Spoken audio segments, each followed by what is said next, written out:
श्रीगुरुभ्यो नमः। हरि ओम्। गणानां त्वा गणपतिगुं हवामहे कविं कवीनामुपमश्रवस्तमम् ज्येष्ठराजं ब्रह्मणां ब्रह्मणस्पत आन शृण्वन्नोतिभिः सेदसादनम्। ॐ महागणपतये नमः। আমরা গত কয়েকদিন ধরে তৈত্তির উপনিষদের মূল এবং তার অনুবাদ অল্প কিছু আলোচনা আমরা করছি। তিনটি বল্লীর মধ্যে উপনিষদের প্রথম শিক্ষা বল্লী, সেটি পড়ছি আমরা। তার কয়েকটি অনুবাদ, চতুর্থ অনুবাদ দ্য সাব চ্যাপ্টার বলতে পারি, তার অবধি পড়েছি। আজকে আমরা পঞ্চম অনুবাদ, পঞ্চম যে শিক্ষাবলী প্রথম বল্লীর পঞ্চম যে অনুবাদ বা সাব চ্যাপ্টার সেটি পড়ব। প্রথমে আমাদের এই গণপতি উপাসনা তার প্রণামের পরে এখন আমরা তৈত্তির উপনিষদে যে শান্তি মন্ত্র প্রথম শিক্ষাবল্লীর সেটি আগে পড়ে নেব, বৈদিক মন্ত্র উচ্চারণ করে নেব।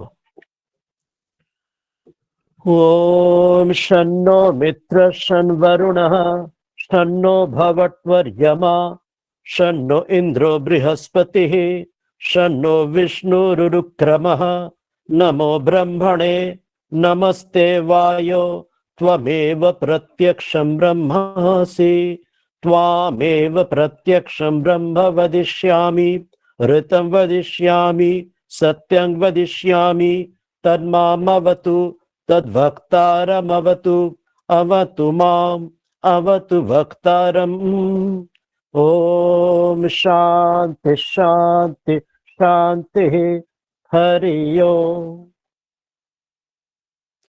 আমরা আজকে সরাসরি পঞ্চম অনুবাকে সেখানে চলে আসব।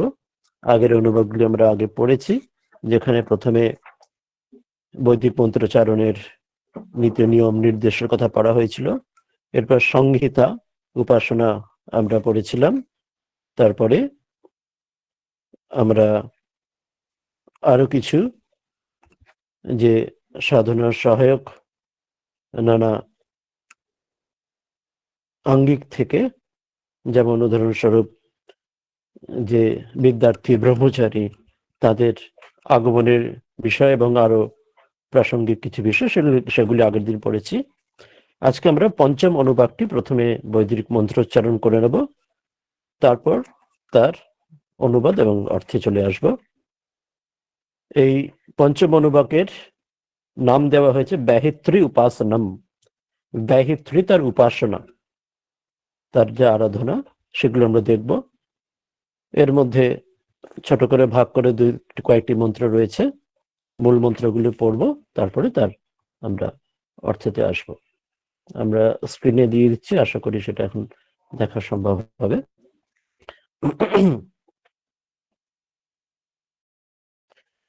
ওম ভূর্ভুবঃ সুবরিতি বা এতাস্তিস্রো ব্যাহৃতয়ঃ তাসামুহস্मै তাং চতুর্থিম महाचमस्य प्रवेदयते मह इति तद्ब्रह्म स आत्मा अन्य देवता आह भूरिति व अयं लोकः भुव इत्यन्तरिक्षं सुवरित्यसौ लोकः मह इत्यादित्यः आदित्येन वाव सर्वे लोका महीयन्ते भूरिति व अग्निः भुव इति वायुः सुवरित्यादित्यः मह इति चन्द्रमा आह चन्द्रमसा वाव सर्वाणि ज्योतिगुंषि महीयन्ते भूरिति वाणिचः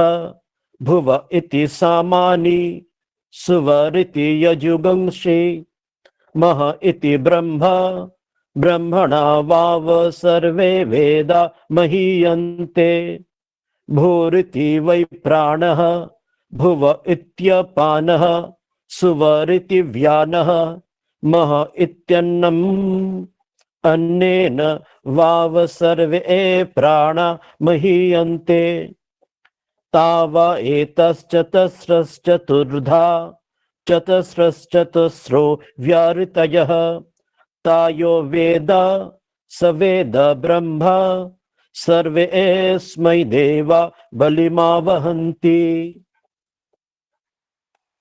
এতটি পর্যন্ত এই পঞ্চম অনুবাদ ব্যাহৃতি উপাসনা। আমরা এখন সেটির প্রথম তার মূল অনুবাদ, তারপর তার আলোচনা এক এক করে আমরা আসার চেষ্টা করব। প্রথমে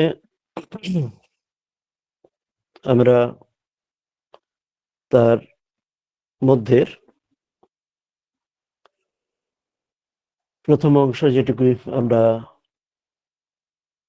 স্ক্রিনে বোধে দেখা যাচ্ছে সেখান থেকে আমরা শুরু করি। ব্যাহৃতি উপাসনা, এই যে পঞ্চম অনুবাদটির নাম। উপাসনা অর্থাৎ আরাধনা তার, ব্যাহৃতি অর্থাৎ মন্ত্র বা ধ্বনি। আমরা যেমন গায়ত্রী মন্ত্রের ক্ষেত্রে আমরা জানি তার শুরুতে ভূর্ভুবঃ স্বঃ ইত্যাদি থাকে, তো সেখানে এখানে এইগুলিকে, বিশেষ মন্ত্রগুলি বা এই ধ্বনিগুলির তার যে বৈশিষ্ট্য এবং সেগুলির উপাসনার মাধ্যমে, সেগুলির আরাধনার সাহায্যে কেমন ভাবে আধ্যাত্মিক পথের উন্নতির পথ আসবে সেটি তিনি এখানে এই মন্ত্রগুলিতে দেখানোর সূচনা করবেন। তার যে তত্ত্বগুলি এখন দেবেন, অর্থাৎ এই যে আমরা শব্দগুলি বললাম ভূ, ভুবা, সুভা ইত্যাদি, এগুলির মাধ্যমে যে গভীরতর যে অর্থ বা তত্ত্ব, যেমন আমরা ইংরেজিতে বলি রিডিং বিটুইন দ্য লাইন্স, সেটি এখানে তিনি দেখাবেন, বোঝাবেন। এবং এগুলির বৈদিক এবং আমাদের সনাতন পরম্পরা শাস্ত্রের মধ্যে অসংখ্য সিম্বলিজম থাকে, অর্থাৎ এক একটি শব্দ বা একটি উচ্চারণ, এক একটি বাক্য বা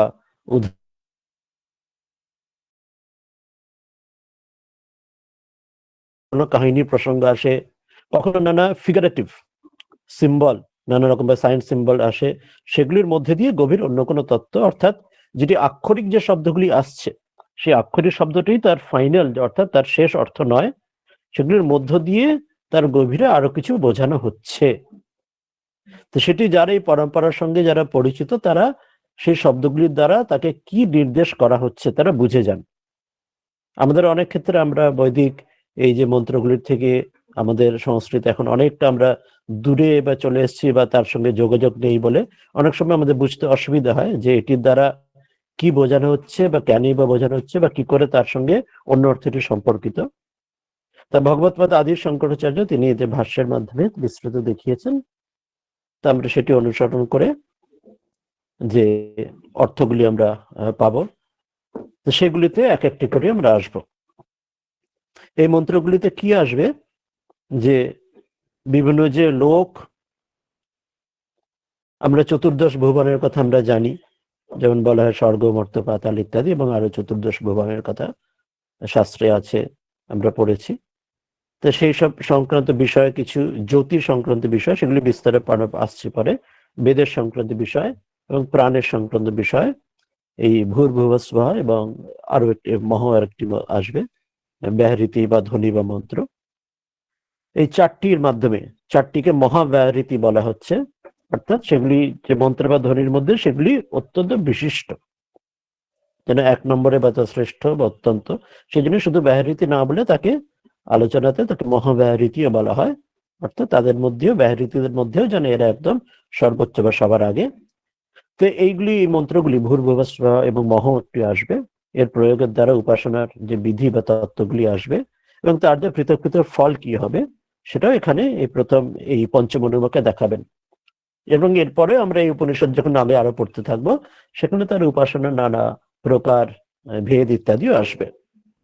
প্রথমে আমরা তাহলে তত্ত্বতে আসি। কি বলছে যে ভূ যেটি বলা হলো, ভুবা বলা হলো, সুভা বলা হলো। আমরা এবার মূল মন্ত্রে চলে আসছি। আমরা স্ক্রিনে দেখতে পাচ্ছি এখানে রয়েছে ভূ, ভুবা, সুভা, এই যে তিনটি আমরা এখনই বললাম। ইতি অর্থাৎ এই প্রকার এই যে তিনটি বলা হলো, এগুলোকে বলা হচ্ছে যে এতা ওই তিস্রহ। আমরা বা দেখছি বা একটি শব্দ, বা অর্থাৎ এখানে বা মানে এখানে আমরা যখন এটি সন্ধি বিচ্ছেদ করব, যে এখন সন্ধির দ্বারা এটি বা, ওটা বই, ওখানে অর্থ আসবে বই, অর্থাৎ প্রসিদ্ধ, যে বিখ্যাত যে অর্থ, সেই বই শব্দটি এখন তার পাশে এতা থাকার জন্য সেটি এখন ওইটি সন্ধির দ্বারা বইটি বা এখানে আসছে। তো বলছেন যে যে এই প্রসিদ্ধ এতা, এই যেগুলি, এই তিসরা, এই যে তিনটি, অর্থাৎ ভূর ভূবংশাব, যে তিনটি যে বলা হলো, ধ্বনি বা মন্ত্র, বা যাকে ব্যাহৃতি শব্দ দিয়ে বলা হচ্ছে। ব্যাহৃতি একটি, আমরা বলতে পারি, একটি টেকনিক্যাল টার্মিনোলজি, এটি পারিভাষিক একটি পরিভাষা যেটি এখানে ব্যবহৃত হচ্ছে। তো এইগুলিকে বলছেন এই তিনটি ভূর্ভুবস্ব, এই তিনটি অত্যন্ত প্রসিদ্ধ বিখ্যাত ব্যাহৃতি মন্ত্র বা ধ্বনি আছে। এরপর কি বলছেন, যে তাসাম, তাসাম অর্থাৎ যে এই তিনটের, এই ভূর্ভুবস্ব এই তিনটির থেকে চতুর্থীম, সেখান থেকে আরো এতাম হস্ম এতাম চতুর্থীম, বলছেন এই তিনটির থেকে তাসাম উ হস্ম উ এতাম চতুর্থীম।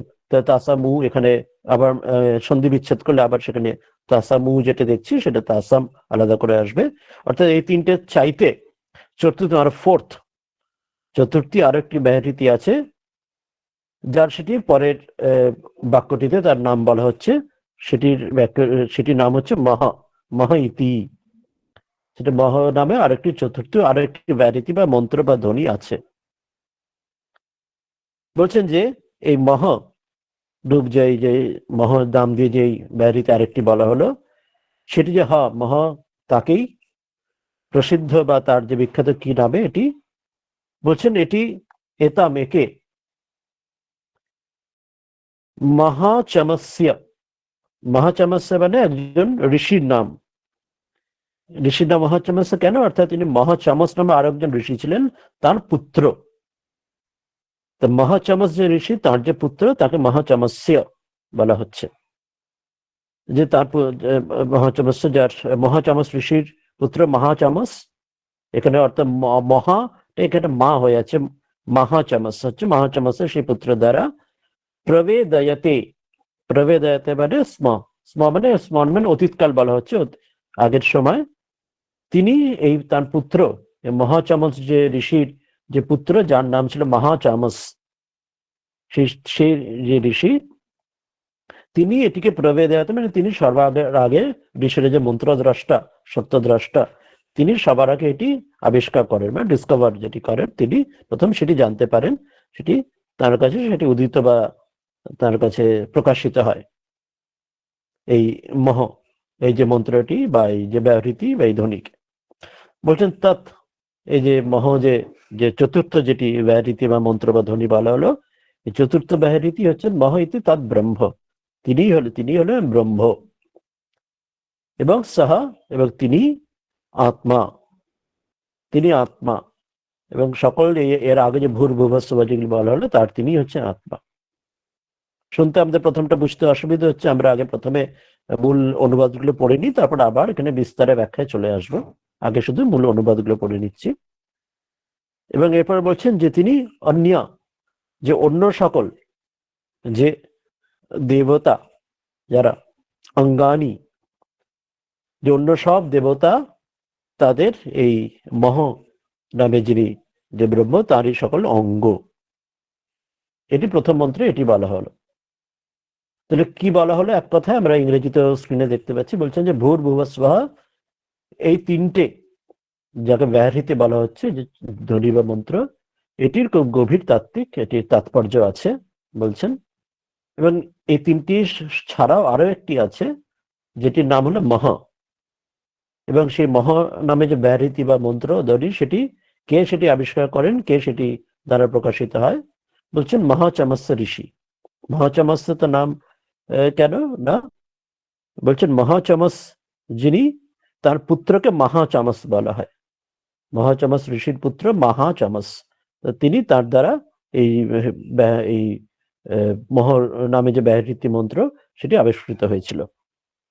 এবং সেই মহই হলেন সেই ব্রহ্ম, মহারূপ যে এই মন্ত্র ব্যাহৃতি বলা হচ্ছে, তিনি হলেন ব্রহ্ম, এবং সেই তিনি হলেন যেন মূল, আর উদাহরণস্বরূপ একটি, এখানে আবার সেই আমরা বললাম সিম্বলিজম আসে আমাদের সনাতন পরম্পরায়, এখন একটা সিম্বলিজম বলছেন, ব্যাখ্যায় পরে আসবো বিস্তারে, যে তিনি হলে যেন শরীর, আর অন্যান্য সকল যারা, এই যেমন ভূর্ভুবস্সু, এরা যেন তার শরীরের যেমন অঙ্গ প্রত্যঙ্গ হয়, হাত পা ইত্যাদি, তো মহ যেন তিনি মূল শরীর, আর অন্যান্য ভূর্ভুবস্সু যেন তাদের শরীরের অঙ্গ প্রত্যঙ্গের মতো সহায়ক।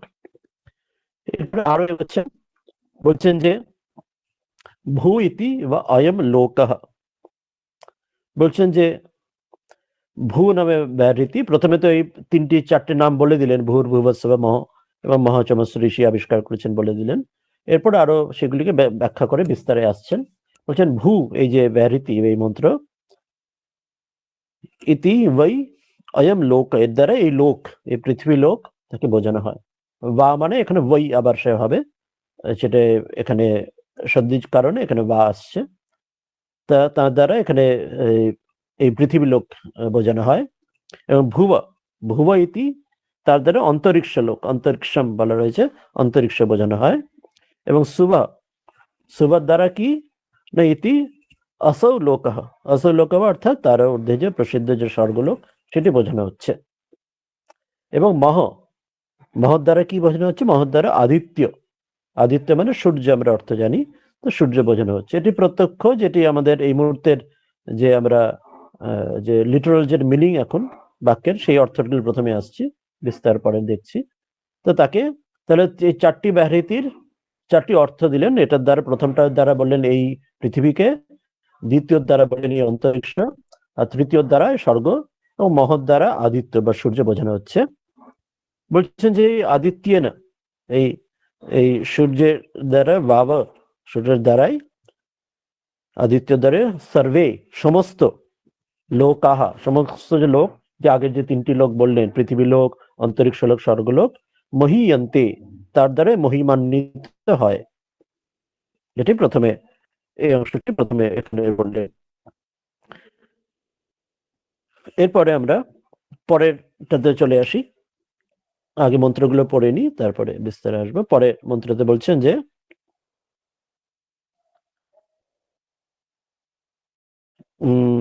ভূ ইতি বা অগ্নি, ইতি ওই অগ্নি, আগের বারের মতোই। এবার আরো একটা দিক থেকে, আঙ্গিক দিক থেকে ব্যাখ্যা করছেন।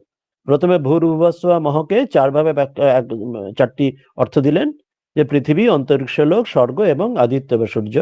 এরপর আরো একটা অঙ্গিক থেকে সেই ব্যাখ্যা দিচ্ছেন অন্যভাবে, যে ভূ যেন অগ্নি, এবং তারপরে ভুব যেন বায়ু, এবং তারপরে তৃতীয় যেটি কোথায় গেল, হ্যাঁ, সুভা ইতি আদিত্য, এখানে আদিত্য অর্থ সূর্য, এখানে তৃতীয়তে বলছেন। এরপর বলছেন মহ, এবার চতুর্থ মহ ইতি চন্দ্রমাহ, মহ দ্বারা এখানে চন্দ্রমা এখানে বলছেন।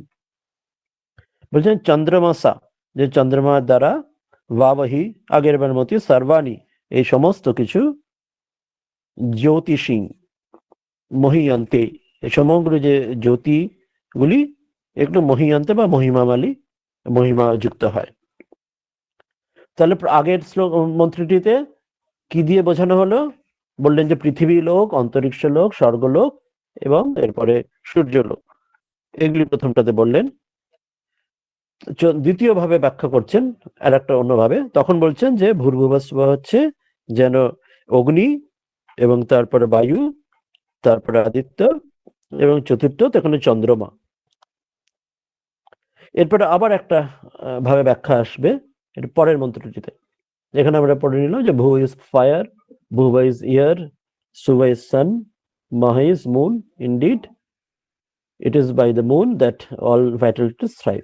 এটা পড়লাম। এরপরে পরেরটা আবার দেখছি, দুভাগে আমরা অর্থ নিলাম। এরপর তৃতীয় আরেক ভাবে অর্থ দিচ্ছেন।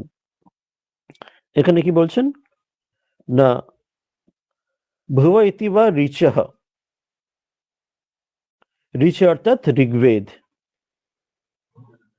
এবং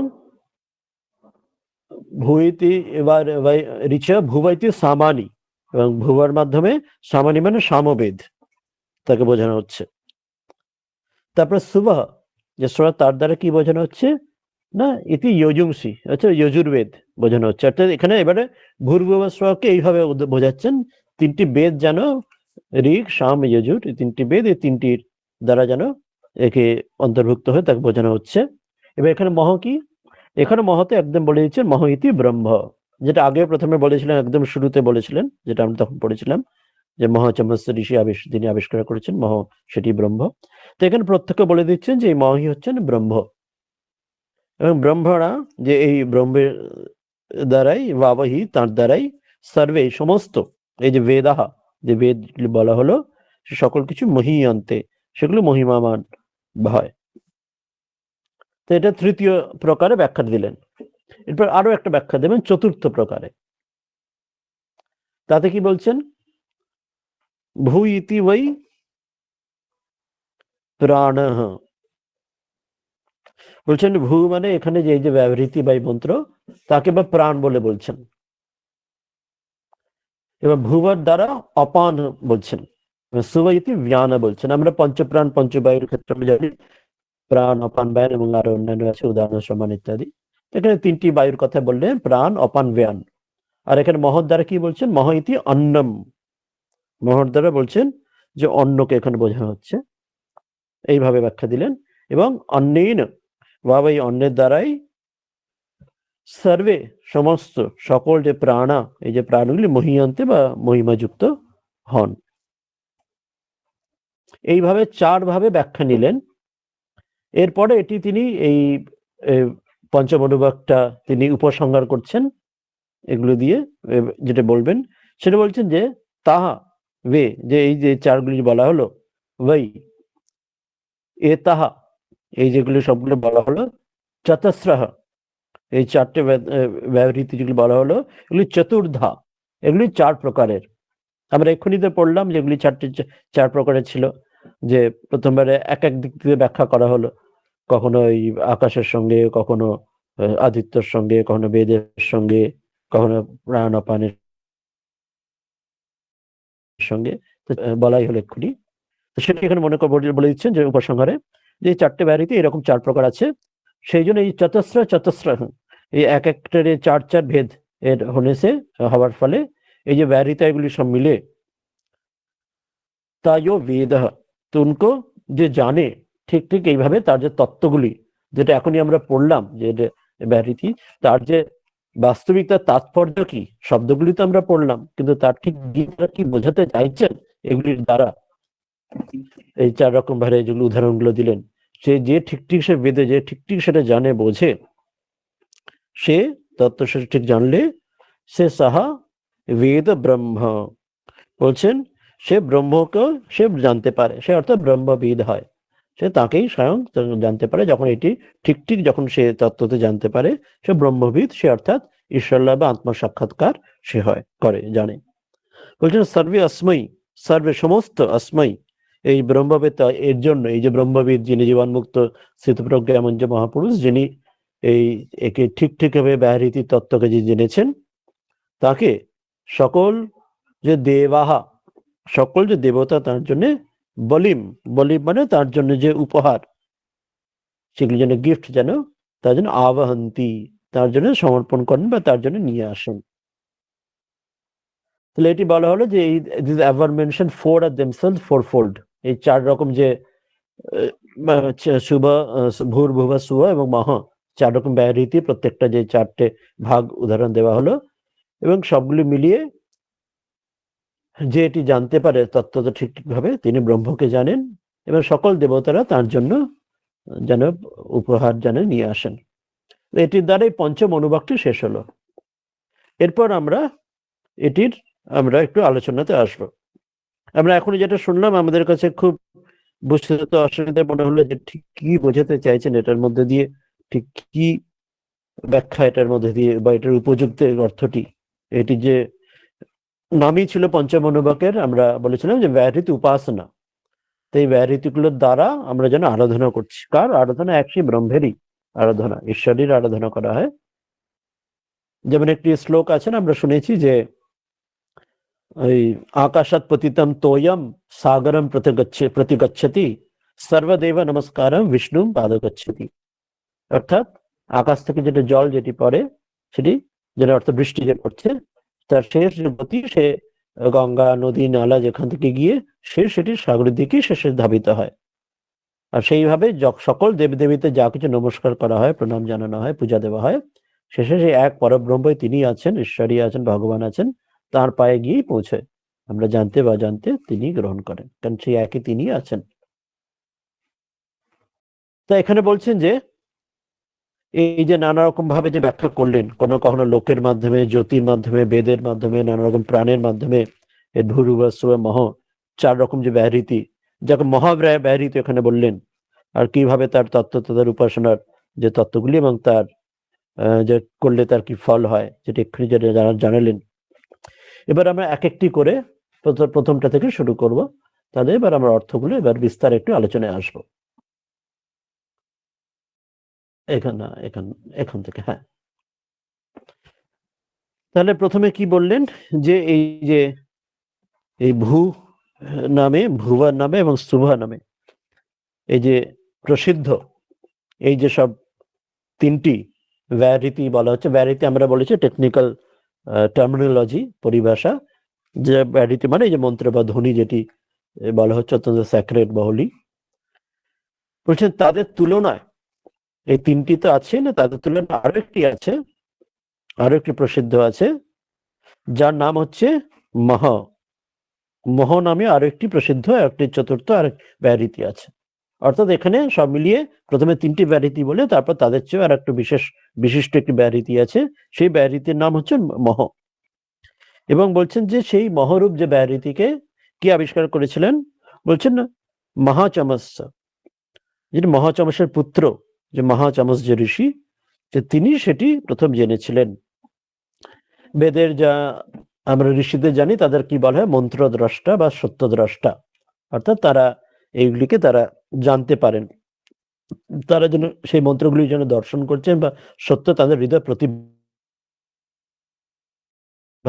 করছেন। অর্থাৎ তারা সেগুলি আগে যেন কভার ছিল, তারা আনকভার করছেন। অর্থাৎ সেগুলি আগে থেকেই ছিল, তারা কোনো ইনভেনশন করছেন না, বানাচ্ছেন না নিজেরা, তাদের মাথার মস্তিষ্ক বুদ্ধি দিয়ে, আইকিউ দিয়ে বানাচ্ছেন না, তৈরি করছেন না, কিন্তু সেগুলি ছিল, সেগুলি তাদের তপস্যার ফলে, ঈশ্বরের অনুগ্রহে তাদের কাছে প্রতিভাত হচ্ছে, তারা জগৎকে দিয়ে যাচ্ছেন। তো সেরকম বলছেন মহরূপ যে ব্যাহৃতি, সেটি মহাচমস বলে এক ঋষি ছিলেন, তার যে পুত্র। তারা ঋষিদের মধ্যে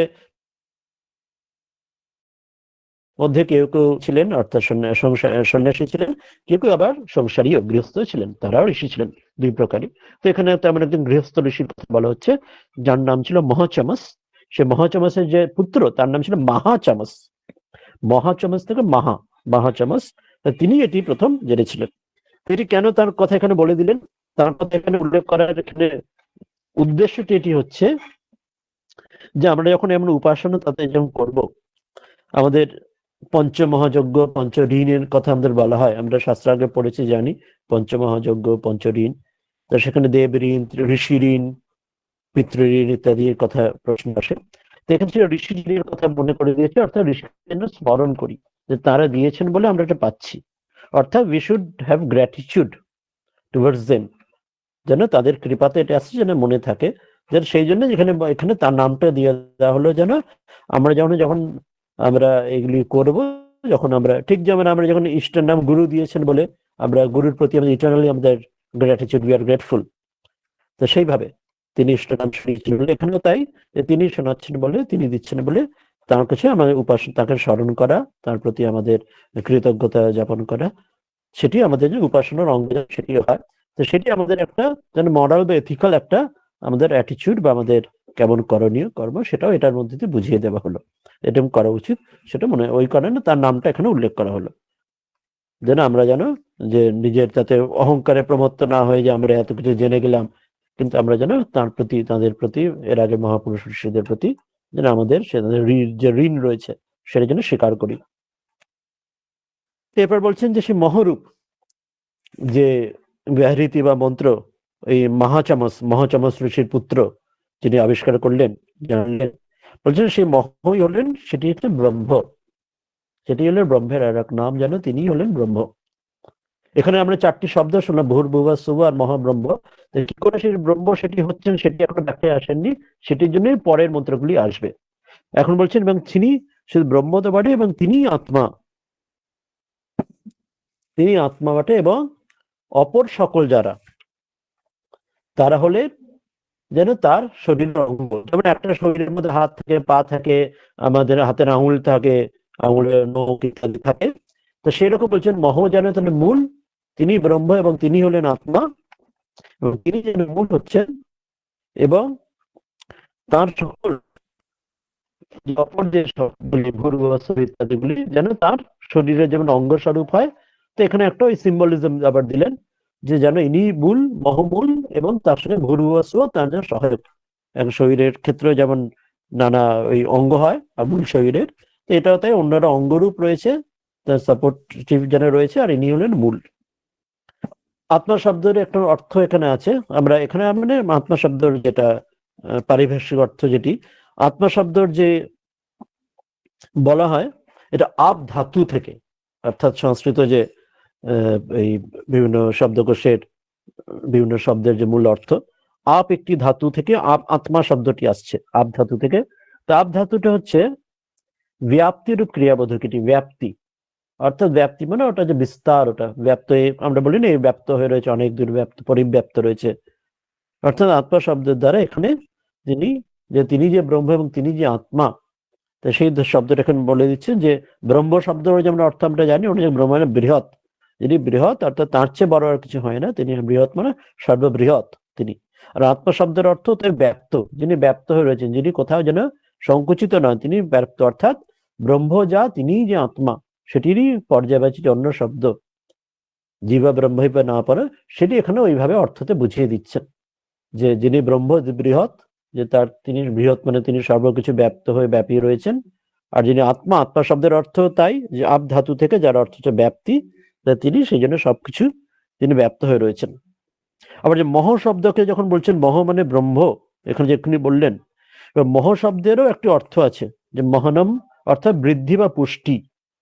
সেখানে মহ শব্দের দ্বারা হয় যে যা দ্বারা বৃদ্ধি প্রাপ্ত হয়, অর্থাৎ তিনটি শব্দই একই দিকে, গন্তব্য একই দিকে, সে ধ্বনিত একই দিকে আমাদের বোঝাচ্ছে।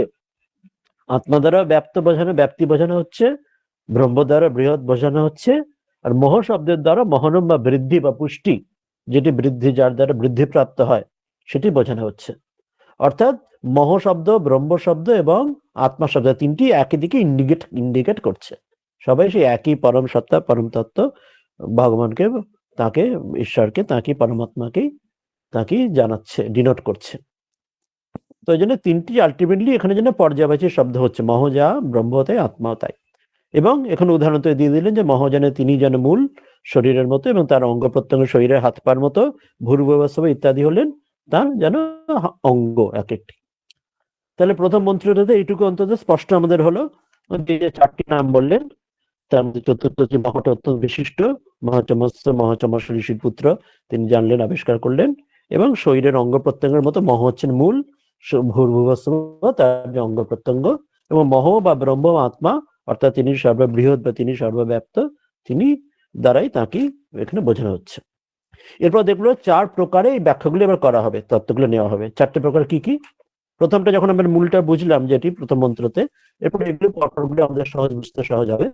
এক একটি আঙ্গিকে এই চারটিকে ব্যাখ্যা করা হবে, এই ভূর্ভুবস্সু এবং মহকে এক একটি অ্যাসপেক্ট থেকে আমাদের ওই বলে সিম্বলিজম আমরা বলেছিলাম, অ্যাসপেক্ট থেকে ব্যাখ্যা হবে।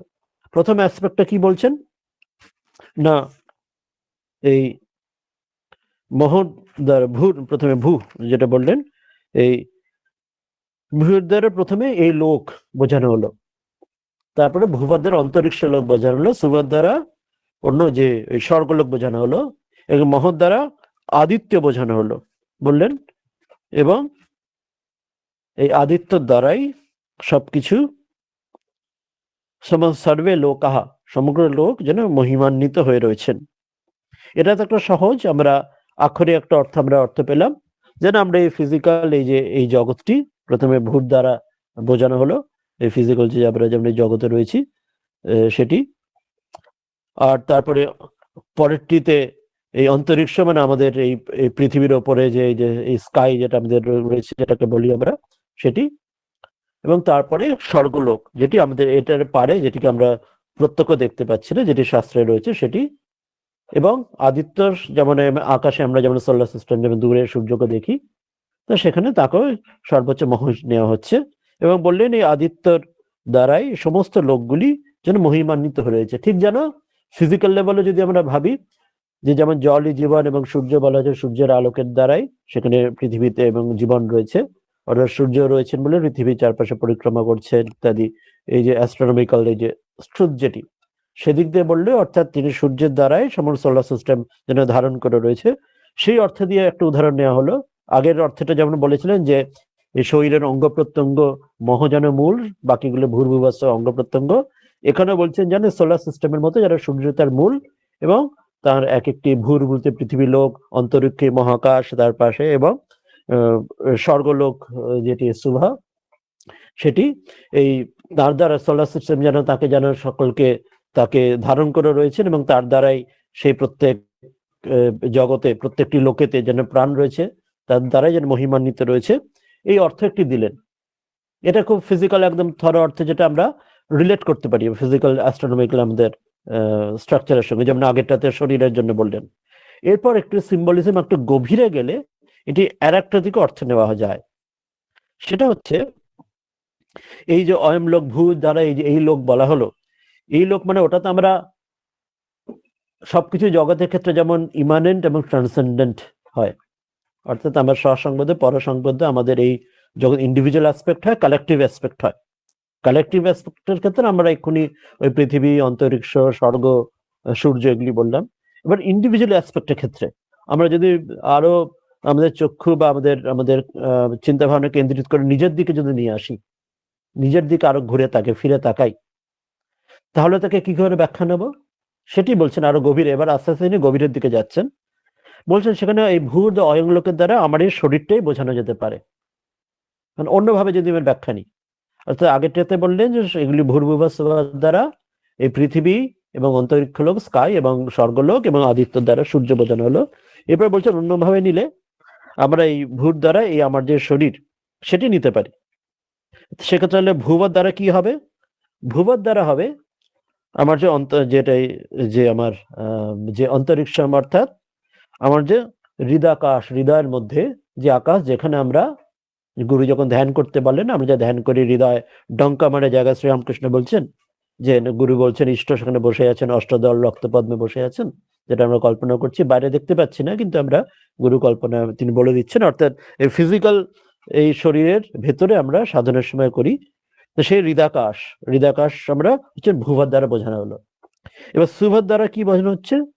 সুভার দ্বারা বলছেন তার মধ্যে যে যে অন্তঃকরণ, যেখানে আরো আরো গভীরে সেখানে যদি যাই, যেখানে অন্তঃকরণ অর্থাৎ আমরা যদি আমাদের সূক্ষ্ম শরীরের, যেখানে আমাদের বলা হচ্ছে আমাদের বেদান্ত সারে বা আমরা অন্যত্র বেদান্তে আগে পড়েছি যে স্থূল শরীর, সূক্ষ্ম শরীর, তারপরে কারণ শরীর।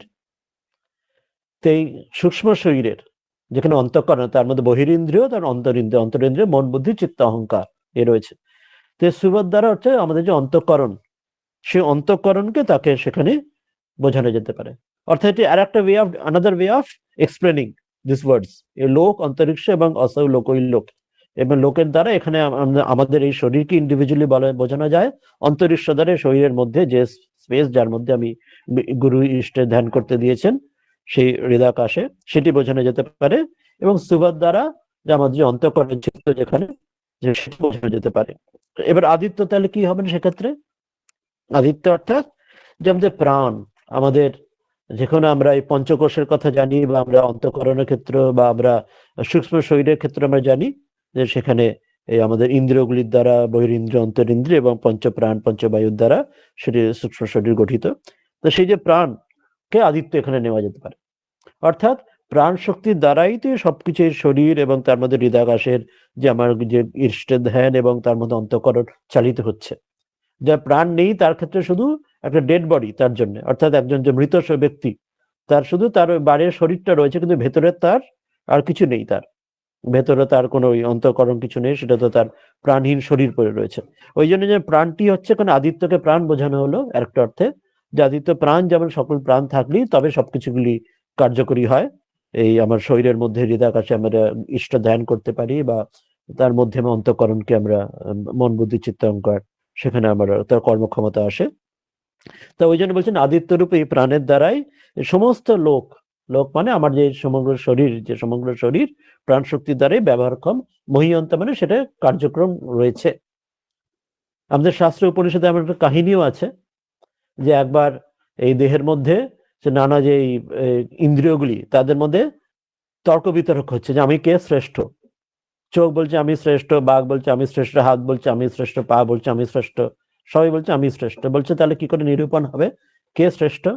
বলছেন এক কাজ করা যাক, আমরা এক একজন করে এই শরীর ছেড়ে যাব, 1 বছরের জন্য চলে যাব, তখন দেখি শরীরটি, মানুষটি কেমন সেটা থাকে। তাহলে তাহলে যাকে বাদ দিলে শরীর চলতেই থাকবে না সেই শ্রেষ্ঠ হবে, যাকে বাদ দিলে শরীর চলবেই না। তা প্রথমে চোখ চলে গেল, সে এলো 1 বছর পরে, কেমন ছিল? বললে অসুবিধা হচ্ছিল, দেখতে পাচ্ছিলাম না কিন্তু চলে যাচ্ছিল। কান সামনে চলে গেল, হ্যাঁ শুনতে পাচ্ছিলাম, চলে যাচ্ছিল। হাত নেই, হাতের নেই, কষ্ট তো হচ্ছিল কিন্তু আমি তো ছিলাম। পা নেই, হাঁটতে পারতাম না, আমিও ছিলাম। বাক নিয়ে কথা বলতে পারি না কিন্তু আমি বোবা ছিলাম, কিন্তু ছিলাম, আমার শরীর রয়েছে, চলে তো যাচ্ছে নানাভাবে। তো এরকম করে কেউ যেই যাচ্ছে কিন্তু তা কেউ আরম তার শ্রেষ্ঠতা প্রতিপন্ন হচ্ছে না। এরপর শেষে প্রাণ বললেন, প্রাণবায়ু, যে আমি যাই। এই প্রাণবায়ু যে যাওয়ার উপক্রম করে সকলে হাহাকার লেগে গেল, যে প্রাণবায়ু গেলেই তো সঙ্গে সঙ্গে সব ইন্দ্রিয় চলে গিয়ে অর্থাৎ তার মৃত শরীর হয়ে যায়, তখন তার প্রাণবায়ু, আমরা বলি না প্রাণ ত্যাগ করলে প্রাণবায়ু ত্যাগ হয়েছে, তখন তো সে ডেড বডি, তখন তো আর কিছু চলবে না। তখন বলবে না না না, আমরা পারছি না, তুমি গেলে আমাদের হাসপাতালে আমাদের অবস্থা খারাপ, যে তুমিই তাহলে শ্রেষ্ঠ, প্রাণই শ্রেষ্ঠ, তোমাকে মেনে নিলাম যে আমরা ইন্দ্রিয়রা কেউ শ্রেষ্ঠ না, তুমিই শ্রেষ্ঠ। তো এখানে সেই যে কাহিনী আছে শাস্ত্র উপনিষদে, এখানে সেটি বোঝানো হলো যে আদিত্যকে প্রাণের দ্বারা, যে প্রাণের দ্বারাই সকল কিছু ব্যবহারক্ষম হচ্ছে। এটি আর একটা সিম্বলিজম, আর এক ধাপ এগিয়ে অর্থটি দেওয়া হলো। আর এক ভাবে নেওয়া যায়, যেটি শ্রীরামকৃষ্ণ কথামৃতে বলছেন, যে আমাদের হৃদয়, যে হৃদয়াকাশ আছে, হৃদয় আকাশ, তার মধ্যে সেই চিত্তা, তার মধ্যে যে অন্তর্করণ চিত্ত, যে চিত্তাকাশ, এবং তারপরে যে চিদাকাশ, চিদাকাশ হচ্ছে যে অনর্থ ব্রহ্ম, সেই যে রূপ। তো সেদিক দিয়ে দেখলে একইভাবে এখানে তাই বলা হলো হৃদয়াকাশ যেটি, যে সেখানে তার মধ্যে যিনি আমরা যেখানে ধ্যান করছি সেই চিত্তের মধ্যে, সেখানে অন্তঃকরণে, এবং তারও গভীরে যিনি চিদাকাশ, চিদাকাশ মানে যেখানে স্বয়ং ইষ্ট বা ব্রহ্ম তিনি তার স্বরূপে রয়েছেন, এবং সেখানে যখন আদিত্য রূপ, যেখানে প্রাণ, বা সেখানে যেন ব্রহ্ম যখন বা ইষ্ট যখন রয়েছেন, তার দিক থেকে যখন দেখবে যে তিনি সকল কিছু চালিত করছেন, সে আমাদের হৃদয়ে বসে আমার স্বরূপে ইষ্ট বা ঈশ্বরই বসে রয়েছেন। গীতায় যেমন বলা আছে ঈশ্বর আমাদের হৃদয়ে বসে সবাইকে চালিত করছেন। তো সেইভাবে সকলকে করছেন বলেই বাইরের আমার শরীর, আমার অন্তঃকরণ, আমার এই পঞ্চকোষ বা আমার স্থূল শরীর, সূক্ষ্ম শরীর, কারণ শরীর ঈশ্বরের দ্বারাই চালিত হয়ে তবে ঈশ্বর কর্মফলদাতা হয় বলে সবকিছু চলছে। অর্থাৎ এটি এইভাবেও নেওয়া যায় যে ভুবস্সুবকে আমার স্থূল শরীর, আমার সূক্ষ্ম শরীর আর কারণ শরীর, এবং তারপরে যিনি ব্রহ্ম, তিনি আদিত্যরূপ ব্রহ্ম, মহত ব্রহ্ম বলা হয়েছিল। তা আদিত্যরূপ ব্রহ্ম, যে তিনি ঈশ্বরই এ সকলকে, এই শরীরকে চালিত করছেন। তাহলে ইন্ডিভিজুয়াল অ্যাসপেক্টে এইভাবে নেওয়া যায়। আর যেটা কালেকটিভ অ্যাসপেক্টে প্রথমেই বললাম, যেটা এই পৃথিবী, এবং পৃথিবীর পরে যে অন্তরিক্ষ আকাশ, স্কাই, এবং তারপরে যেটা ওই সূর্য, স্বর্গ, এবং আদিত্য বলতে সূর্য, যেটি সেইভাবে নেওয়া যায়। সব দিক থেকে এটি ব্যাখ্যা নেওয়া যায়। এরপরে আমরা দেখবো এই ব্যাখ্যাগুলি পরেগুলি এগিয়ে নিয়ে যাবেন। পরেরটাতে একইভাবে বলবেন যে এই ভুয়া মানে অগ্নি, আর ইয়ে মানে না, ভূ মানে অগ্নি, আর ভুয়া মানে হচ্ছেন যে বায়ু, এবং সুভা মানে আদিত্য, এবং মহ মানে এখানে চন্দ্রমা, এখানে চন্দ্রমা মনে করাচ্ছেন। আর এই চন্দ্রমার দ্বারাই সবকিছু, এই সকল জ্যোতিয়ে যা কিছু, এগুলি ক্রিয়াকারী, মহিমাবালী বা ক্রিয়াকারী হচ্ছেন। তো এটা একটা ওয়ে অফ ব্যাখ্যা, যেটি বলা হলো যে অগ্নি, এবং অগ্নির পরে আমরা যেন পঞ্চভূতের ক্ষেত্রে আমরা জানি যে ক্ষিতি আপ তেজ মরুদ্যম। তো এটি একটা দিক দিয়ে, তেজ অর্থাৎ অগ্নি, ক্ষিতি আপ তেজ মরুত, মরুত বায়ু, আর এখানে তারপর আদিত্য, যে তার পারে যিনি এখানে সূর্য, এখানে যেটা আগেও আমরা আদিত্য এসেছিলাম সূর্য, সেটি আবার মহারূপে চন্দ্রমা, সূর্য চন্দ্র, যে তাকে এইভাবে বোঝানো হলো। এটি আবার বললাম গ্রস অর্থে এই শব্দগুলো নিতে পারি। অগ্নি অর্থাৎ অগ্নি আমরা যেটা বললাম, আর সূর্য, চন্দ্র, বায়ু, এবং চন্দ্রের দ্বারা সবকিছু মহিমান্বিত বা কার্যকরী হচ্ছে। এবার এটারও গভীর অর্থ, ওই রিডিং বিটুইন দ্য লাইন্স বা তার গভীর অর্থ কি হবে। আমরা যদি দেখি বেদান্ত সার বা আমরা এর আগে যখন তত্ত্ববোধ বা আত্মানত্ম বিবেক ইত্যাদি পড়েছি, দেখেছি যে আমাদের শরীরের যে নানা ইন্দ্রিয়গুলি আছে, প্রত্যেক ইন্দ্রিয় এক এক দেবতার কথা বলা হয়েছে, সেখানে বিস্তারে প্রত্যেক ইন্দ্রিয় দেবতার বলেছিলাম। মানে অর্থাৎ আমরা আবার সেই কালেকটিভ থেকে আমাদের দৃষ্টি আমাদের নিজেদের দিকে ফেরাচ্ছি, কারণ আলটিমেটলি সবকিছু বললাম তো এইভাবে নিজের দিকে আমাদের ফেরানো। কঠোপনিষদে বলা আছে না, পরাঞ্চিখানি ব্যথনেত স্বয়ম্ভু, ঈশ্বর যেন সব ইন্দ্রিয়গুলো বহির্মুখী করেছেন। তা কেউ কেউ যারা তাকে ইন্দ্রিয়কে নিজের দিকে ফিরিয়ে তাকে দেখতে পায়, সেই তাকে জানতে পারে। তো এখানেও সেই উপাসনাগুলোর মধ্যে দিয়ে আমার নিজেকে জানা, তাকে জানা বা নিজেকে জানা একই হলো। তো সেটির উপায়গুলো বোঝাচ্ছেন। প্রথমে গ্রস অর্থটা, যেটা কালেকটিভ বাইরের অর্থ বোঝানো হলো। এরপরে অগ্নির মাধ্যমে আমরা সেই যে ইন্দ্রিয়র এক এক ইন্দ্রিয়ের এক দেবতা, আমরা যদি পড়ে থাকি মনে থাকবে যে বাণীর দেবতা হচ্ছেন অগ্নি। আমরা কথা বলি না, মুখে যেন তার আগুন ঝরছে, আমরা কথাতেও বলি, কথার কথা আমরা বলি যেন কার মুখে আগুন ঝরছে। অর্থাৎ আমরা বাণী, বাক, বাক যে তার দেবতা হচ্ছেন তিনি অগ্নি।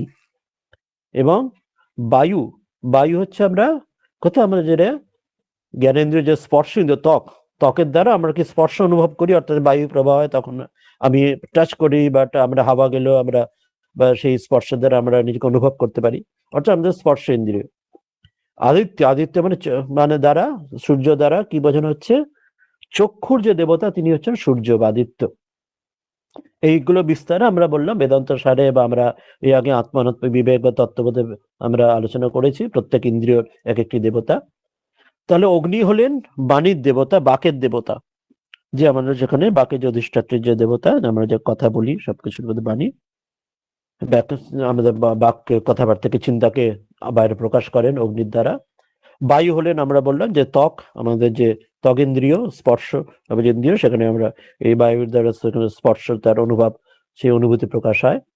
আদিত্য অর্থাৎ যে সূর্য, অর্থাৎ আমরা চক্ষুর যে দেবতা, তবে সার দ্বারা আমরা চক্ষুর অধিষ্ঠাত্রী দেবতা। এবার এই তিনটি তো বলা হলো ভূর্ভুবস্সুবা। মন আর মহ কোথায়, চন্দ্রমা, হ্যাঁ যেটা একটু বলে দিলাম যে মনের দেবতা হচ্ছেন চন্দ্রমা, চন্দ্রমা হচ্ছেন মনের দেবতা। তাহলে সবকিছুর মধ্যে আমাদের অন্তঃকরণ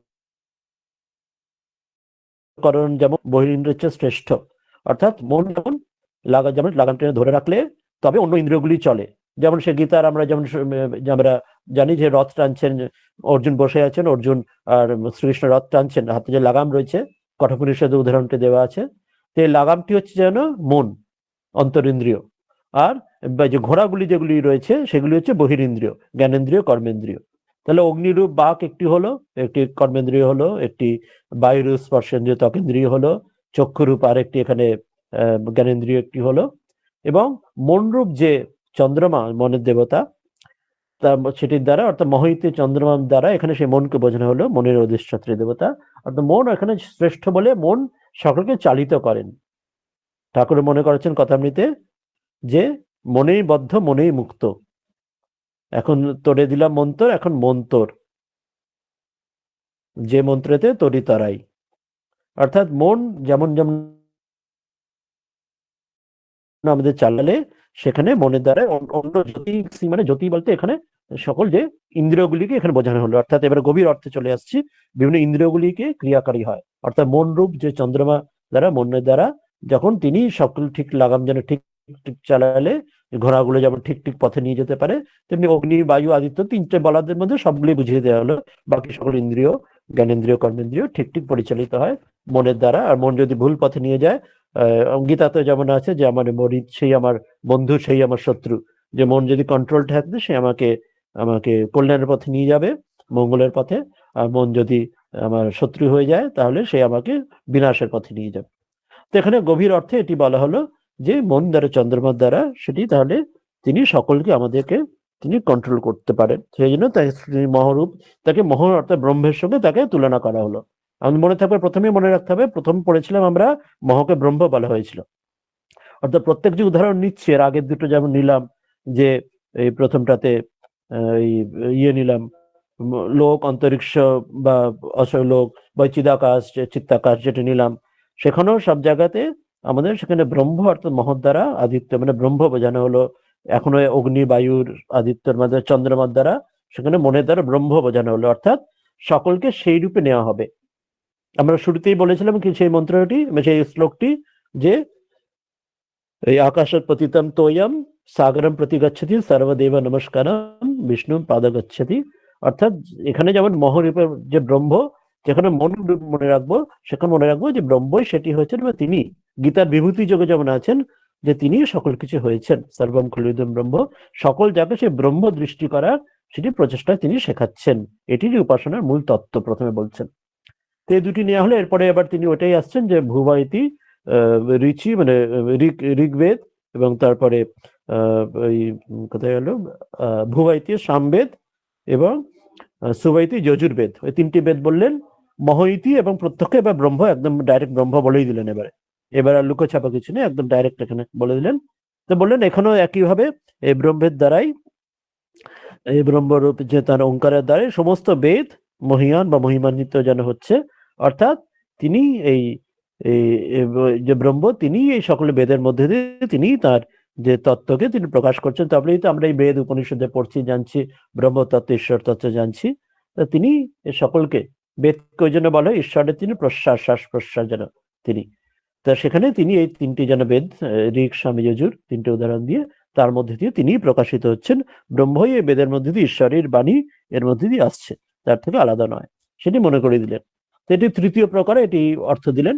এবার চতুর্থ, লাস্ট যেটা অর্থটা দিচ্ছেন, ভূকে প্রাণ বলছেন, ভুবাকে অপান বলছেন, আর সুভাকে ব্যান বলছেন।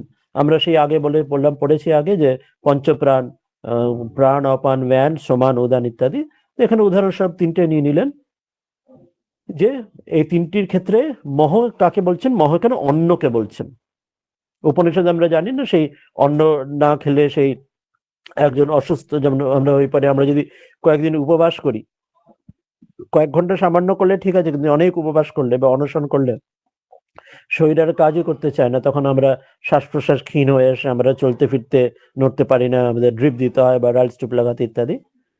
তো সেই রকমই বলছেন যে অন্ন এখানে মূল, যে অন্ন দ্বারাই এখানে সকল এই প্রাণবায়ু, অপান বায়ু, ব্যান বায়ু এবং অন্যান্য সবানুদান সকল কিছু তার পরিচালিত হয় তার দ্বারাই। সেটি না থাকলে, প্রাণবায়ু, এই বায়ু, অন্ন না বাদ দিলে আমাদের এই জগতের সকল কিছু, আমাদের আর কিছু আমাদের যেন পরিচালিত আর হতেই পারে না, সবকিছু আমাদের সব ব্যর্থ হয়ে যায়।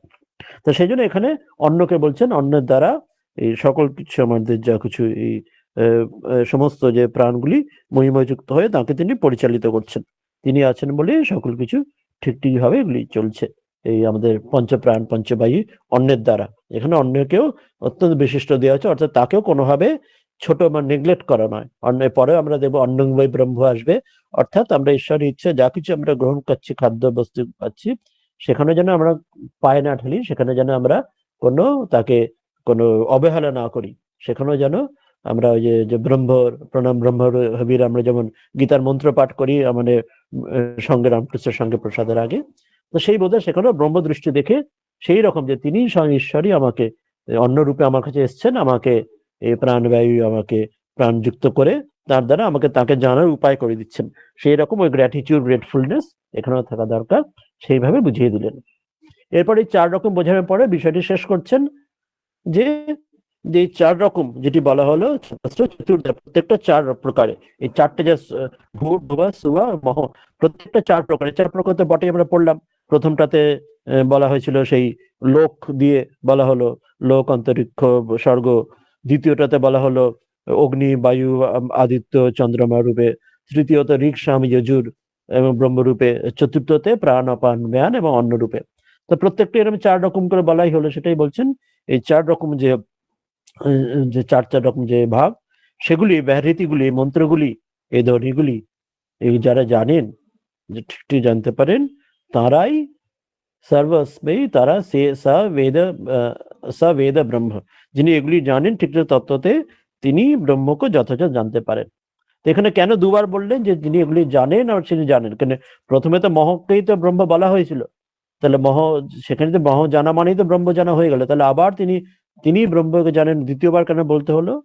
সেটি বোঝাচ্ছেন, যে কারণ হচ্ছে প্রথম যেটা বলা হলো যে যিনি একে জানেন, এই 4টিকে, এই 4 রকম যে ব্যাহৃতিগুলিকে, ভূর্ভুবঃ স্বঃ মহ, যিনি জানেন মানে শুধু ইন্টেলেকচুয়াল জানা নয়, আমরা তো থিওরিটিক্যাল জানি।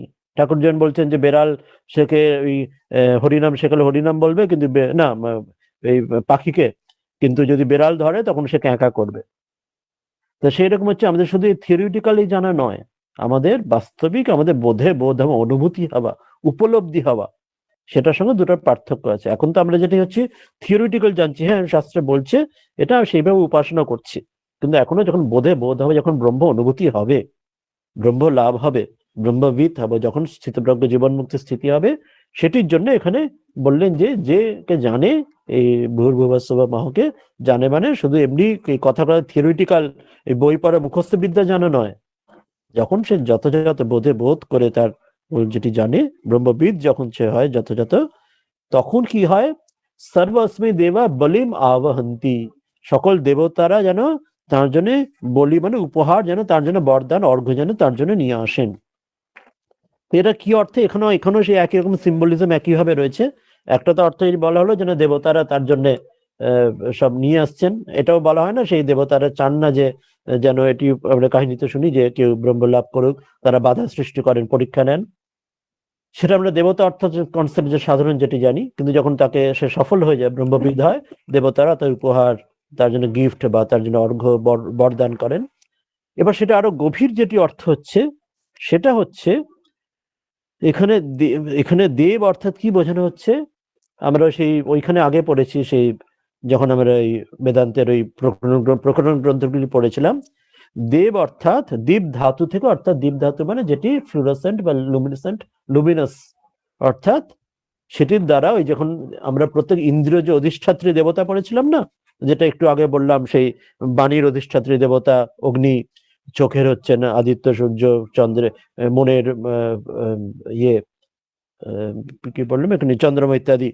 তা সেখানে বলা হচ্ছে ওই ইন্দ্রিয়গুলিকে দেবতা নাম বোঝানো হয়, অর্থাৎ এটি গভীর অর্থ হচ্ছে, অপর সুপারফিশিয়াল আক্ষরিক অর্থ তো দেবতা বোঝানো হলো, কিন্তু ওই দেবতার তাহলে মূল যে গভীর তাৎপর্যপূর্ণ অর্থ কি, মানে দেবতার দ্বারা ইন্দ্রিয়গুলিকেই বোঝানো হচ্ছে, অর্থাৎ ইন্দ্রিয়গুলিকে তার উপহার আনেন, মানে ইন্দ্রিয়গুলি তখন যে ঠাকুর বলছে যে নাচতে জানে তার বেতালে পা পড়ে না, এটি বোঝানো হচ্ছে। অর্থাৎ যখন ঠিক যখন স্থিতপ্রজ্ঞ ঈশ্বরলাভ যখন হবে, তখন তোমার সকল ইন্দ্রিয়, মন বুদ্ধি আর তোমার জ্ঞানেন্দ্রিয় কর্মেন্দ্রিয় তোমার তখন কন্ট্রোলে থাকবে, তখন সে আর তার বেচাল করবে না, তখন তারা যথাযথ যেমন সেটি থাকা উচিত সেটি ঠিক ভাবে তারা ঠিকভাবে চলবে, আর বেতালা হবে না, এবং তখন সেই সাধক বা সেই উপাসক তিনি ইন্দ্রিয়দের উপরে আধিপত্য লাভ করবেন, ইন্দ্রিয়গুলো তার কথা অনুযায়ী সে যেমন চাইবে সেইভাবে তাকে কন্ট্রোল করতে পারবেন, সে আর নিজের মতো করে আমাকে ভুল পথে নিয়ে যাবে না। সেই জন্য এখানে এটা গভীর অর্থ এটি যে তখন ব্রহ্মবিদ যখন আমরা জানছি ভগবানকে, তখন দেবতারা যেমন উপহার এনে দেন, মানে গভীর অর্থ এটাই, যখন দেবতা অর্থাৎ ইন্দ্রিয়গুলি তখন যেমন যা সেগুলি সৎ পথে তখন পরিচালিত হয়, তখন আর আমাদের বিপথে আর চালিত করে না, তখন আমাদের আর কোনো সেখানে আমাদের তাদের কোন রকম ভাবে ওই কঠোপনিষদের উদাহরণ যেটি দেওয়া আছে, সদাশ্বা আর দুষ্টাশ্বা, যেমন যারা দুষ্ট অশ্ব যদি হয় তারা যেমন রাস্তায় যদি অ্যাক্সিডেন্ট করে যায় যেমন হয়, তা ভুল পথে নিয়ে যায়, তারা আর কখনো ভুল পথে হয় না, তারা ঠিক আমাদের পথের লক্ষ্যে পৌঁছে দেন। তাহলে এটি হলো, তাহলে এই অর্থ দিয়ে এখানে শেষ হলো এই মন্ত্রগুলির এই পঞ্চম অনুবাকটি। আমরা এটাতে পরের অনুবাক শুরু হবে, আজকে আমাদের এই এতটি মূল করা হলো। এরপর এখন একটুখানি সময়ে যদি আমরা কারোর আলোচনা যদি কারোর করার থাকে, প্রশ্ন বলার থাকে বা কিছু বক্তব্য, তাহলে কেউ চাইলে একটু করে নিতে পারেন। প্রণাম মহারাজ। হ্যাঁ, মহারাজ এখানে যে বেদের কথা হয়েছে, ঋগ্বেদ, সামবেদ আর যজুর্বেদ, আর অথর্ববেদের কথা কেন বলা হয়নি? ওই একই বলা হলে, এখানে তো সবকিছুর মধ্যে দিয়ে আমরা তো শুধু এক্সাম্পল নিচ্ছি, যেহেতু ভূর্ভুবস্সুঃ তিনটি আছে আর মহা মানে ব্রহ্ম, তা আমাদের তো ফোর্থ বলার তো জায়গা তো নেই। এক নম্বর হচ্ছে এটা একটা, যেমন এর আগে আমরা দেখলাম না অগ্নি যেখানে নিলাম, তারপরে যেখানে ওই আমরা বাণীর ক্ষেত্রে নিলাম মন চন্দ্রমা, ওখানে যেটা ত্বক নিলাম, তারপরে আর একটা কোনটা নিলাম ওই অপানের ক্ষেত্রে তিনটে, ওখানে পঞ্চপ্রাণ আছে কিন্তু আমরা তো তিনটেই প্রাণী নিয়েছি, প্রাণ অপান ব্যান নিয়েছি, উদান সম্বন্ধ নিইনি। এখানেও যেমন এখানে এই আগেরটা কোথায় দেখলাম, এখানে যখন অগ্নি বায়ু আদিত্য নিলাম, বাকি সব ইন্দ্রিয়তে নিলাম না, সেখানে একটা কারণ হচ্ছে এখানে তো নেওয়ার জায়গা নেই, আমরা তো তিনটি আমাদের ভূর্ভুবস্থা দেওয়া আছে, আর মহ হচ্ছে ফোর্থের মাধ্যমে ফাইনালকে বোঝানো হচ্ছে, কিন্তু তার মধ্যে আমাকে কয়েকটা বেছে নিতে হবে, তার মধ্যে সবগুলো বোঝানো হচ্ছে, সেটা একটা কারণ। আর দ্বিতীয় কারণ হচ্ছে মূলত এই তিনটিকে নিয়ে ত্রয়ী হিসেবে বেদে বলা হয়, মানে এই তিনটিকে বিশিষ্টভাবে বলা হয়। তার মানে এই নয় যে অথর্ববেদ তো কোনোভাবে ছোট বা সেই নয়, কিন্তু সাধারণ নোমেনক্লেচারে আমাদের একটা পরম্পরাতে যে এই তিনটি মানে বেদের কথা এলে প্রথমে এই তিনটিকেই আনা হয়, তো এখানে এই তিনটিকে আনা হলো। কিন্তু এখানেও বললাম মূল তত্ত্বের ক্ষেত্রে অথর্ববেদ এখানে বাদ যাবেন না, যেমন ওই পঞ্চপ্রাণের ক্ষেত্রে তিনটি প্রাণ নিয়েছেন মানে সমান উদান্ত বাদ যাচ্ছে না, তো এখানেও তাই, এই কারণটা।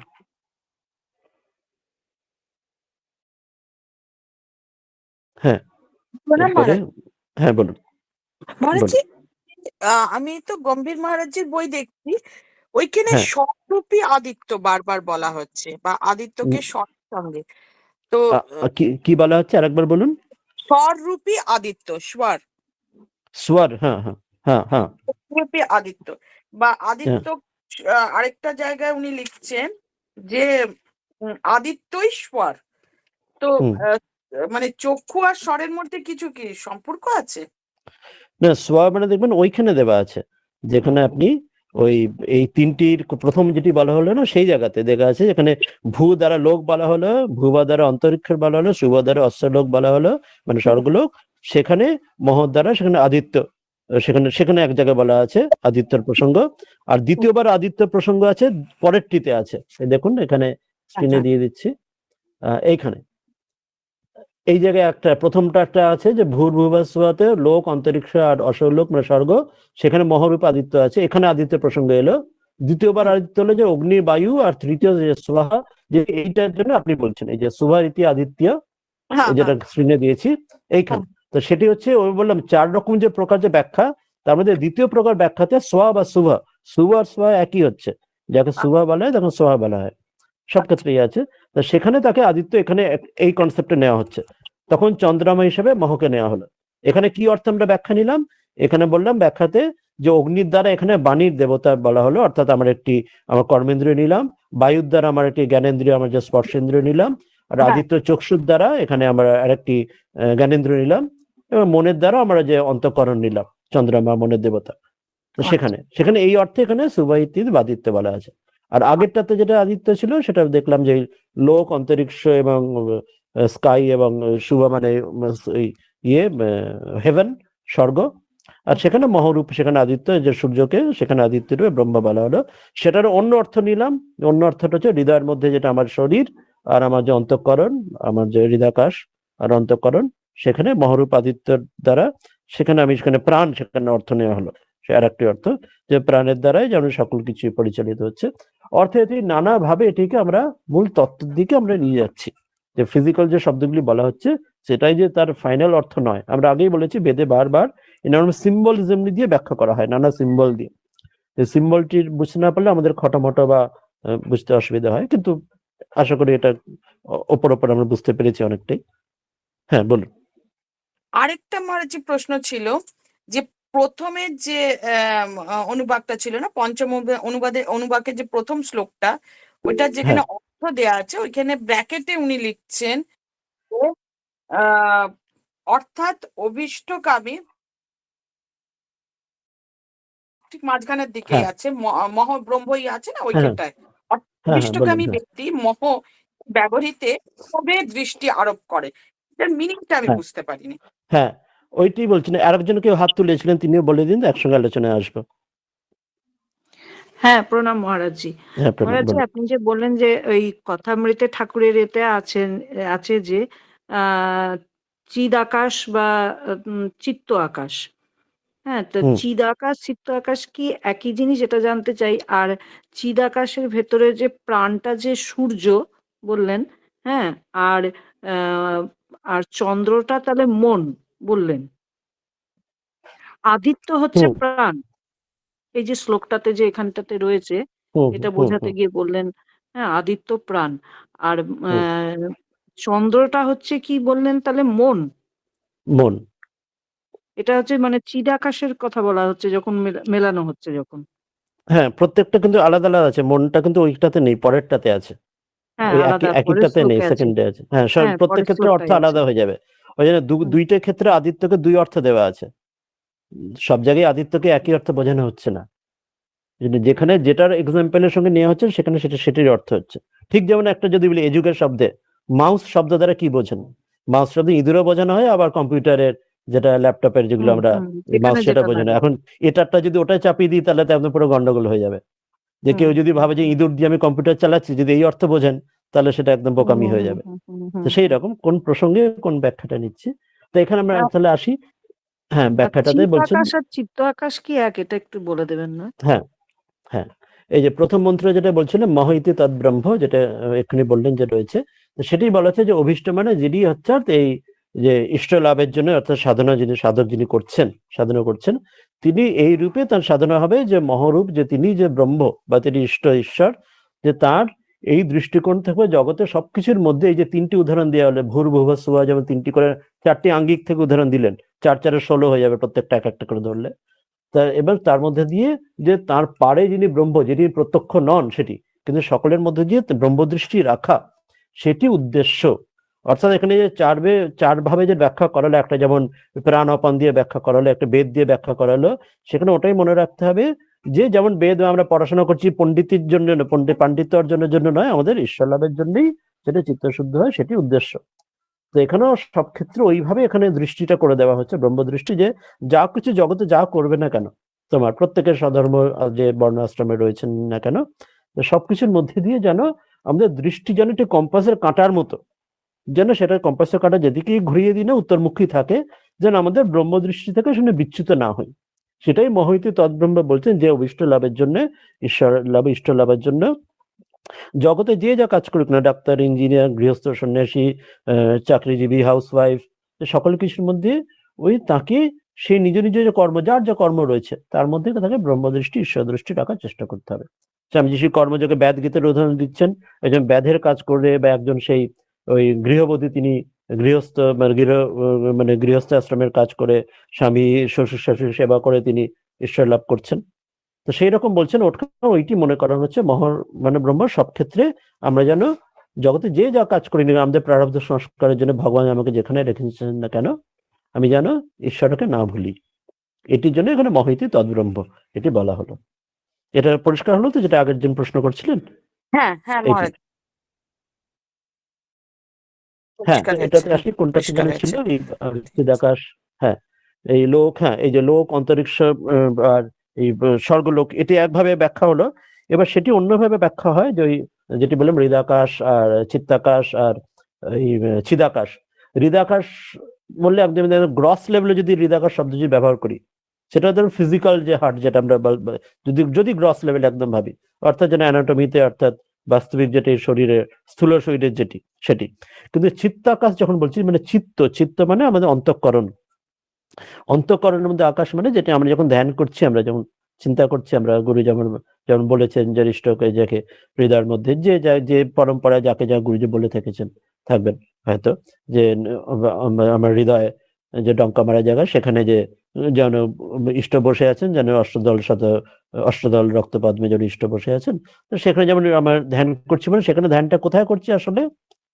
সেখানে ধ্যানটা আমি মনে মনে চিন্তা করছি, মনে মনে ভিজুয়ালাইজ করার চেষ্টা করছি, তাই তো? আমি যদি সাইকোলজির কমন কনসেপ্টটা ভাবি, যেমন আমি যদি আমি কিছু একটা মনে মনে একটা সিনেমার কথা যদি ভাবি, বা যদি মনে মনে আমি পরীক্ষার পড়ার চিন্তা ভাবনা করি, যে পরীক্ষার পড়ার বা পরীক্ষাটা পড়েছি কোনো ফিজিক্যাল বা বায়োলজির ছবি যদি ভাবার চেষ্টা করি, বা অন্য কোনো মানুষজনের আমার চেনা পরিচিত বা কোনো মানুষজনের কেমন দেখতে ছিল তাকে যদি মনে করার চেষ্টা করি, তা আমাদের চিত্ত থেকে সেই ভাবটা জাগে তো। অন্তঃকরণের মানে মন, বুদ্ধি, চিত্ত, অহংকার। মন হচ্ছে সংকল্প বিকল্প, যার মধ্যে ডুজ এন্ড ডোন্টস ঠিক হয়, করবো কি করবো নিশ্চয়, মানে একদম নিশ্চিত করি। আর অহং হচ্ছে যেটা অভিমান, অর্থাৎ আমি যে বোধ আসে। আর চিত্ত হচ্ছে স্মরণাত্মক, যেখানে রিমাইন্ডার যেখানে রিমেম্বার করি, মনে করি। তো চিত্তের মধ্যে আমাদের সবকিছু ঢুকে থাকে, সংস্কার, পরীক্ষার পড়া বলি বা যা কিছু সব রয়েছে।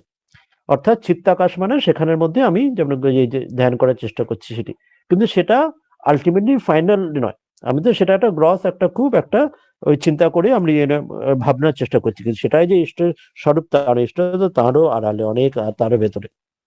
এটা আমি শুধু এত গ্রস লেভেলে আমি যেমন ছবি দেখেছি বা মূর্তি দেখেছি সেটা মনে মনে ভিজুয়ালাইজ করার চেষ্টা, যেমন সিনেমার আমি দেখে থাকি মনে মনে সিনেমার চরিত্রগুলি যদি পরে ভাবি ঘরে বসে, সেই রকম ব্যাপার। তো এটা চিত্তের মধ্যে আমি শুধু রিমাইন্ড করছি নিজেকে, সেটা হচ্ছে চিত্তাকাশ।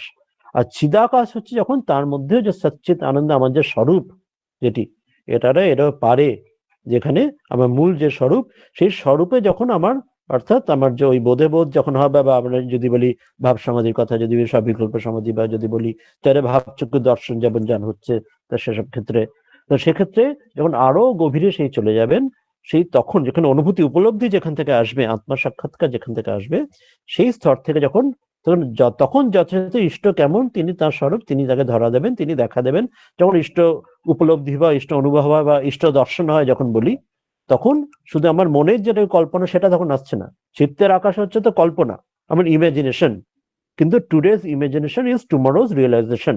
একদিন ইমাজিন করে ধ্যান করার চেষ্টা করতে করতে করতে একদিন আবার গুরু কৃপায় তিনি ইষ্ট লাভ হবে বা ইষ্ট দর্শন উপলব্ধি হবে তিনি। তো সেটি হচ্ছে চিদাকাশ, যখন সে একদম তার স্বরূপ থেকে, আমার সচ্চিত আনন্দের স্বরূপ থেকে তিনি আসছেন। আর মহাকাশ বললাম যেটা হচ্ছে একদম গ্রস, যেটা ফিজিক্যাল, যেটা আমাদের স্পেস। আর চিত্তাকাশ তাহলে হচ্ছে আমার মনের মধ্যে, আমার যেটা সাইকোলজির ভাষা বললে আমাদের যে মাইন্ডের যে স্পেস, সেটি হচ্ছে চিত্তের আকাশ। আর চিদাকাশ হচ্ছে তার ভেতরে, যেটা আমরা বলতে পারি স্পিরিচুয়াল স্পেস বলতে পারি, যেটাতে আমরা সবে এখন দরজা করা নাড়ছি, সবে এখনো দরজা যেন খোলেনি, যতক্ষণে উপলব্ধি হবে। তো এটি তিনটি ভাবে, মহাকাশ, চিত্তাকাশ, চিদাকাশ। এটাই জানতে চেয়েছিলাম। হ্যাঁ হ্যাঁ, এবার পরিষ্কার হয়ে গেছে।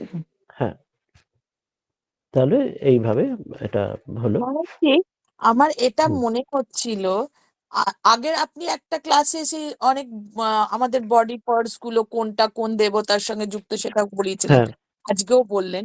আমি যেটা ভাবছি যে যেমন আমরা ভাবি চোখ দিয়ে দেখছি, কান দিয়ে শুনছি, হাত দিয়ে কাজ করছি বা খাওয়া দাওয়া করছি, এই যে আমাদের নিজেদের হাত কান চোখ ভাবলে একটা শরীরগত ভাব এসে যায়। কিন্তু হুম, এটাকে যদি আমি মোড় ঘুরিয়ে দিয়ে একটা দেবতার ভাব নিয়ে, যে যে যার জন্য যে দেবতা, যেমন চোখের জন্য যদি আদিত্য দেবতাকে ভাবি, কথা হুম, বলার জন্য যদি স্বরের জন্য যদি আদিত্যকে ভাবি, হাতের জন্য যে দেবতা তাকে ভাবি, তাহলে আমাদের এই যে শরীরের যে ভাবটা সেটা একটা পবিত্র ভাবে আমরা নিয়ে যেতে পারবি, মোড় ঘুরিয়ে দেওয়া যায়। এটা কি হুম, ঠিক? হুম, বাহ। এক্স্যাক্টলি। এটা শ্রীমৎ স্বামী রঙ্গনাথনজি, আমাদের ত্রয়োদশ অধ্যক্ষ রামকৃষ্ণ সঙ্গে, হুম তার হুম। আমরা এগুলি পড়েছিলাম আগে যখন ওই তত্ত্ববোধ, আদি হ্যাঁ। ভগবৎপাদ আদি শঙ্করাচার্যের, এবং আত্ম হুম। অনাত্ম বিবেক পড়েছিলাম। আত্মারাত্মা তখন এগুলি বিস্তারে পড়া হয়েছিল, পড়েছিলাম। এগুলি ইউটিউবে ওই ওদের প্লে লিস্টে ভিডিওতে আছে।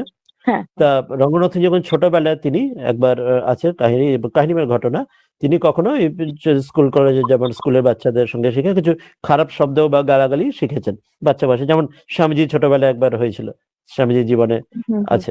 তার বাবা লিখে দিলেন যে আজকে নরেন, তার মাকে এই কথাগুলো বললেন, তার বাড়ি ঘরের দেওয়াল লিখে দিলেন, তাতে স্বামীজি শুধরে গেলেন। তা রঙ্গনাথজি এমন কিছু শব্দ শিখেছিলেন এবং বলেছেন, মা শুনেছেন, তার মা। তো মা শুনে তাকে বলেছিলেন, দেখো বাবা, যে তোমার যে জিভে, তুমি যে জীব দিয়ে বলছো না, জিভে হচ্ছে মা সরস্বতীর বাস, মা বাহ। সরস্বতী ওখানে থাকেন।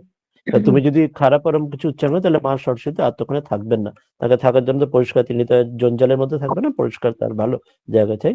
তুমি ওখানে যদি থাকো, তার তিনি আর থাকবেন না, তার স্থান তাকে সবসময় সেরকম শুদ্ধ পবিত্র রাখো। তো এরপর থেকে তিনি এটা তিনি পরবর্তীকালে এটি বলতেন, মার থেকে শেখা, যে আর কখনো তিনি এরম যে অপশব্দ সেগুলি আর কখনো ব্যবহার করেননি। তো এটাই হচ্ছে উদাহরণ, যে সব ক্ষেত্রেই যদি আমরা এটা কানেক্ট করে নিতে পারবো উইথ ডিভাইন, যেটা এখানেই এই ব্যাহৃত উপাসনা মানেই তাই, সবকিছু ক্ষেত্রে ভূর্ভুবস্বর মধ্য দিয়ে, যে মহর মানে ব্রহ্ম বা ঈশ্বর বা ইষ্ট বা গুরু, যে যেভাবে আমরা ভাবি না কেন, যে যে দেবী যার পছন্দ তার সংস্কার অনুযায়ী, তার সঙ্গে যদি জুড়ে নিতে পারি, যাহা যা দৃষ্টি পড়ে তাহা তাহা কৃষ্ণ স্ফুরে, হুম তো হুম। সেইভাবে হলে তাহলে আমাদের ক্ষেত্রে অনেক কিছু, আমাদের ভুল ভ্রান্তি সবকিছু আমাদের দূরীকরণ হয়ে যাবে। তো এই জন্য এটা খুব সহায়ক এইভাবে বোধগুলি নেবা। আর ওখানে ডিটেলস এগুলি পাওয়া যায়, যে কোনটি যে দেবতা কি আছে না আছে, যদি আমরা আরেক দৈনন্দিনীতে ব্যবহার করতে চাই পারি। হ্যাঁ, বলুন।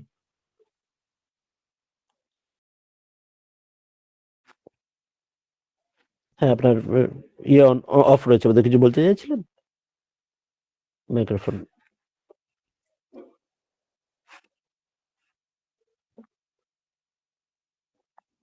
ঠিক আছে, আর কারো কোনো প্রশ্ন আছে? না হলে আমরা এই মন্ত্র পাঠ দিয়ে শেষ করব।